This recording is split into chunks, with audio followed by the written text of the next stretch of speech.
ব্যাস এইটুকুই, আর এইটুকুই ঘোর অপরাধ কিন্তু আর কেউ নন, বিরাট কোহলির পা ছুঁয়ে প্রণাম করা সেই ভক্ত ঋতুপর্ণার, যার ফলে কিন্তু সে এখন বাইরে নেই, সে বলা এখন জেলে। তো হ্যালো আমার ছদ্মবেশী বন্ধুরা, সবাই আশা করি বেশ ভালো আছো তাই না? কিন্তু ছদ্মবেশীরা একদিকে যখন বিরাটের বিরাট ফ্যান জেলে, অন্যদিকে তখন ঠাকুর রামকৃষ্ণদেবের পরম ফ্যান লন্ডনে। ভিডিওটি শুধুমাত্র মজার জন্য বানানো, ভিডিও দেখবেন, মজা নেবেন, চলে যাবেন, গায়ে মাখবেন না, কেমন? আইপিএল তো শুরু হয়ে গেছে, আর প্রথম দিনেই কিন্তু ধামাকা ঘটিয়ে দিয়েছে আর কেউ নন বর্ধমানের এই ঋতুপর্ণ। কি না, বিরাটের বিরাট বড় ফ্যান হওয়ায় বিরাট লাভ দিয়ে সে কিন্তু পৌঁছে গেছে বিরাটের পায়ে, সেই বিরাটের পায়ে প্রণাম করে সে কিন্তু রীতিমতো সিকিউরিটি গার্ডের রোষানলে। কিন্তু বিরাট তো এমনি বিরাট হয়নি, তাই কিন্তু সে তাকে বুকে আলিঙ্গন করে নিয়েছে এবং তার কাছে সেটা একটা স্বপ্নের। আর এটা আশা করি যারা এরম ফ্যান হয় তাদের কাছে এগুলো স্বপ্নের হওয়ারই উচিত। তা সেই স্বপ্ন সে পূরণ করা মাত্রই কিন্তু ময়দান থানার পুলিশ মানে পশ্চিমবঙ্গ পুলিশের রোষানলে পড়েছে এবং তাকে কিন্তু রীতিমতো গ্রেপ্তার করা হয়েছে। শুধু তাই নয়, একাধিক মামলা রুজু করা হয়েছে। কিন্তু অন্যদিকে রামকৃষ্ণদেবের এত পরম ফ্যান হওয়া সত্ত্বেও আমাদের দিদি কিন্তু এখন লন্ডনে। তো বোঝাই যাচ্ছে বালা পার্থক্য কোথায়। रोम रोम भाइयों, सिस्टम पार देंगे।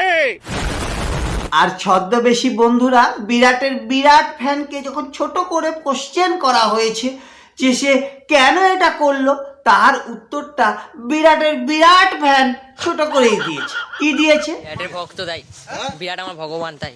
তো রীতিমতো বিরাটকে ভগবান হিসাবে মানে এবং এত বড় জাম্বো ফ্যান হওয়ায় সে কিন্তু তার আবেগ আর রাখতে পারেনি, তাই কিন্তু বিরাট বড় লাভ দিয়ে একদম ইডেন গার্ডেন্সের মিডিলে চলে গেছে এবং বিরাট সবে 50 রানের একটা বিরাট পারফরমেন্স দিয়েছে। তারপরে কিন্তু সে 5 ছোঁয়ার সৌভাগ্য অর্জন করেছে।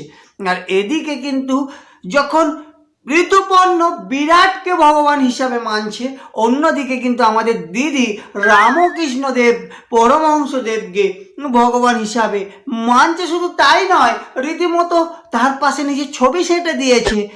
ইনিও কিন্তু মহাভাগ্যবান। আর যদি ভুল করে একবার এরম ছবি লাগিয়ে ফেলেছি তাহলে কিন্তু আমাদেরও ঠাঁই হবে কিন্তু। আর ছদ্মবেশী বন্ধুরা, সব থেকে মজার ব্যাপার হলো কেন বিরাটের এই বিরাট ফ্যানকে এত বিরাট আয়োজন করে গ্রেপ্তার করা হয়েছে, তার প্রেক্ষিতে কিন্তু যুক্তিও আছে।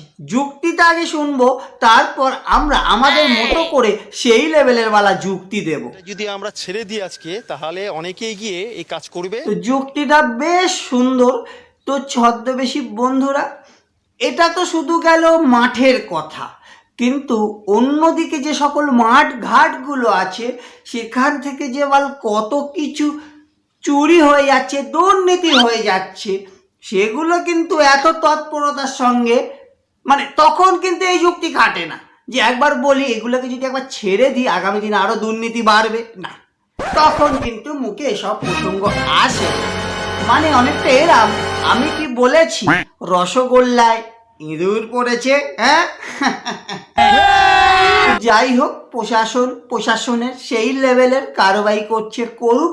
আমরা চাইবো অবশ্যই বিরাটের বিরাট ফ্যানকে বিরাট অভ্যর্থনার সাথে কিন্তু ছেড়ে দেয়া যাতে হয়, কারণ এই সকল সৌভাগ্য সকলের হয় না আর আগে সকলে ধরে রাখতেও পারে না। রীতিমতো সে লাফিয়ে গেছে এবং বিরাটের পা ছুঁয়ে প্রণাম করেছে, তাতে কিন্তু এত রকমারি যুক্তি, এত রকমারি কেসের সম্মুখীন হতে হচ্ছে। বিরাটের এত বড় ফ্যান এবং ক্রিকেট খেলাও ছেলেটি খুব ভালোবাসে এবং নিজেকে রাখতে পারেনি, আবেগের বশে সে কিন্তু ছুটে গেছে বিরাটের কাছে এবং রীতিমতো গিয়ে কিন্তু কোনো অসভ্যতামি বা কিছুই করেনি, একদম চরম একটা ভক্তের মতো একদম ষষ্ঠাঙ্গে বিরাটকে প্রণাম করেছে, তাতেই কিন্তু তার এত বড় পাপ।